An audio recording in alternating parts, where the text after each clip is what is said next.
We all love formulas. Formulas make things really, really simple, but sometimes formulas are too simple. That's what I'm going to talk about in this video, the retirement formula of 25 and why it's dumb at best. It's scary and unreliable and way too risky for me. Hi, I'm Camille Gaines here and on my website retirecertain.com. I write about and here I talk about what I've learned from investing for 4 decades. I'm not trying to sell you wealth management services. I just like investing. I love investing. I think it's quite fun and interesting. There's always more to learn, and here I get to talk about it. In this particular video, I want to talk about the retirement formula of 25 because I'm concerned that so many people have retired or they're planning on retirement based on this simple formula. Now, the way that the rule works is you simply take your annual spending and you multiply it by 25, and that tells you the amount of money that you need to save for retirement. That's the formula. That's it. This oversimplified retirement formula has several flaws, and I want to go over those with you. All right, so let me say that the retirement formula of 25 is simply an inversion of the rule of 4% for retirement. And that simply states, let me tell you really quickly in case you're not familiar with it, some people aren't, that you just take your retirement savings times 4%, and that's what you live on every year. So that's your annual withdrawal, and you adjust it for inflation every year. So there's a lot we could say about that. I've talked about it in other videos. You can check those out. Sometimes some people prefer 3%, but 4% is the popular rule of thumb that a lot of investors, a lot of financial planners, retirement planners, financial advisors suggest that their clients plan on. Okay, so I'm not saying I advocate that. I'm saying that's how this formula came about, and it's the inversion of that. Okay, but there's a problem. There are three major problems we're going to talk about here. All right, so the very first problem is that formula is based on 30 years in retirement, living 30 years. Over the past decade, retiring early has been really, really popular, and people in their 30s, 40s, and 50s have been retiring, and they're basing how much money they need to save for retirement on that oversimplified retirement formula of 25. But if someone is retiring at age 50, then 80 is probably not a long enough time frame to plan for in retirement. When people plan for retirement, they want to plan for living the longest case likely scenario so they don't run out of money. Someone that's retiring at 40 or 45, my goodness, 30 years is certainly not long enough for planning. So that's the first flaw, my main concern, or one of my main concerns with this rule. The next concern is even bigger, and that is that this retirement formula does not consider inflation, and that's such a big factor.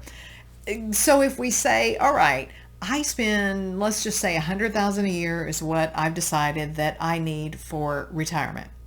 Let's say that I want to retire in 10 years. All right, so let's go to a simple calculator that I really, really love. Let's first take a quick look at this information from the St. Louis Federal Reserve that shows us how much inflation has been before we go to the calculator. So we'll know how much rate to put into the calculator. Okay, so we can see if we hover over this, and this is a fantastic resource.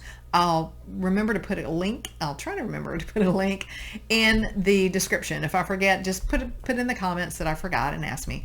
So here it is, and if we just hover over any time frame, we can see what the inflation rate was. Over here is the time, or the years, or the rate, excuse me, and down here at the bottom are the years. And we can drag this a little bit to see, make it a little bit longer, and that is actually very, very revealing because that tells us a different picture than if we do this. Look what a different story we get. Oh, okay, and what if we do this?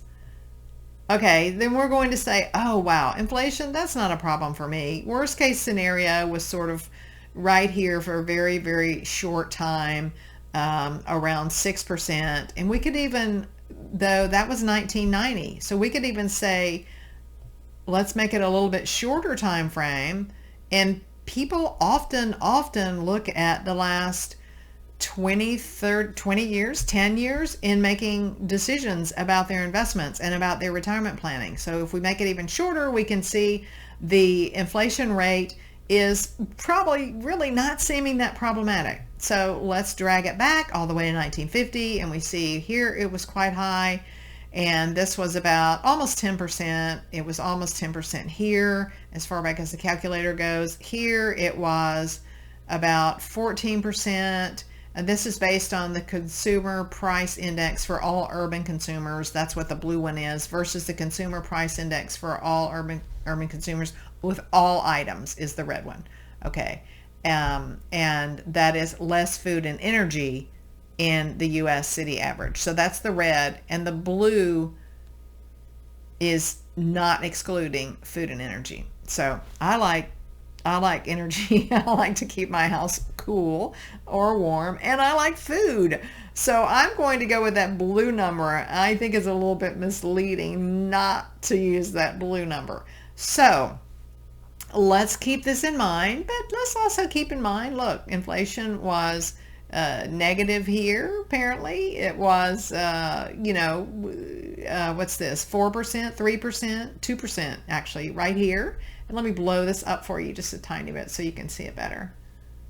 And you can take a look at this yourself and play with it because it's super, super important. So we can see that it's not uncommon for inflation to be fairly low, and we got a little bit spoiled in the 2010s decade with inflation being so incredibly low. We stopped worrying about it. We stopped thinking about it.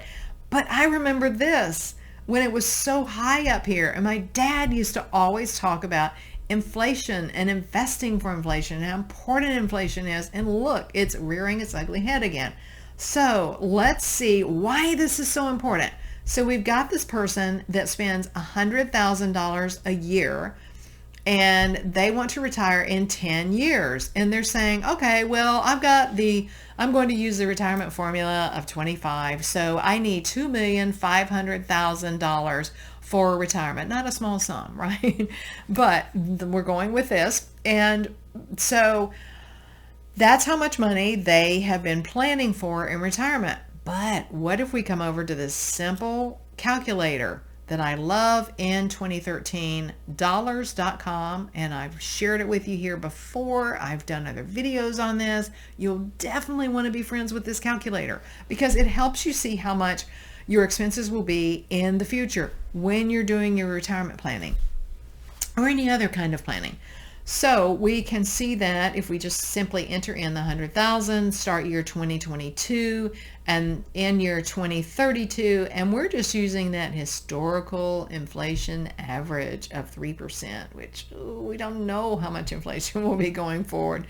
And we're going to just click predict, and that shows us, well, in 10 years, guess what? Those expenses are going to be over 134,000. So what do? We get our trusty, I get my trusty calculator, and I put in here, let's just go with 134,000, and we say times 25, and that ends up being 3,350,000. Oops, off by almost $1 million, actually about $850,000. Slight problem there. You can see how huge this is, and this is based on simply the historical retirement, the historical inflation rate. What if inflation is higher? What if it's lower? Great, be pleasantly surprised, but plan for at least the average historical inflation rate when you're planning out your retirement years, because we saw from looking at this that inflation goes up and down. And if you're planning on living 20, 30, 40 years in retirement, depending on when you retire, you're going to be dealing with this, and you're going to need to plan for this because you can buy less, much less, with the same amount of money. And you can see how compounded this has a huge effect over time. That's my biggest gripe with the rule of the 25 retirement formula. That's my biggest concern with it. It's just not accurate, and you won't know until it's too late. So you got to factor in inflation. Huge flaw. All right, and then there's one more thing that concerns me about this oversimplified retirement formula, and that is that the economic conditions that were in place the past 10, 20, 30 years, 40 years won't be in place the next 10, 20, 30, 40 years. Sure, there will be some overlaps, but if we take any historical study and we take that study period, that time frame that was used, and we move it forward over another time frame, or even backward over another time frame, we can see the results are different. That's why the 4% rule keeps changing, and we haven't had huge variations in the returns that we've gotten from stocks and bonds over the past decade or two or three or four, because we've had a period of economic expansion. We've had a very, very friendly economic Federal Reserve policy of keeping things rolling along, and it's questionable how much longer that can go on, and that has kept things propped up and doing well. We've had economic expansion, hugely influenced by Federal Reserve intervention, and we've also had a period of declining interest rates, and declining interest rates makes it easier for the economy to grow. It makes the stock market perform well. It makes investments perform well. It makes bonds even do well.